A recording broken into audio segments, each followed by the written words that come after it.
بسم اللہ الرحمن الرحیم۔ آج کے یہ یوم جمہوریہ،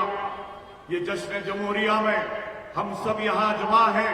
تو یہ مودی حکومت کو بتانے کے لیے آئے ہیں کہ تم نے شاہین باغ میں آپ نے دیکھا کہ خواتین کس طرح احتجاج کر رہے ہیں، اور اس کا مین جو مقصد ہے وہ مودی حکومت کو بتانا ہے جو 6 سال سے یہ پروپیگنڈا کر رہی تھی کہ مسلمان عورتوں پر ظلم ہوتا ہے، مسلمان عورتوں کو گھروں میں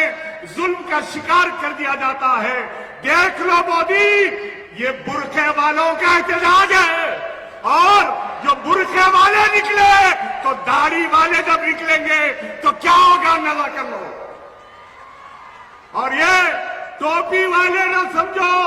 آج ہندوستان کا ہر شہری تمہارے خلاف میں آواز اٹھا رہا ہے، اور یہی آواز، یہی عزم کے ساتھ ہم بتانا چاہتے ہیں کہ جمہوریت ملی تو دستور کے ساتھ ملی، اور دستور اگر پڑھنا ہے تو پڑھا لکھا ہونا ضروری ہے،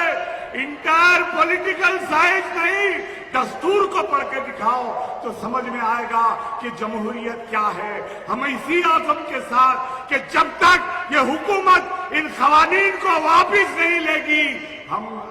چین کی سانس لینے والے نہیں ہیں۔ آواز لگائیے دونوں ہاتھوں سے اٹھا کر، نہ ہندوستان،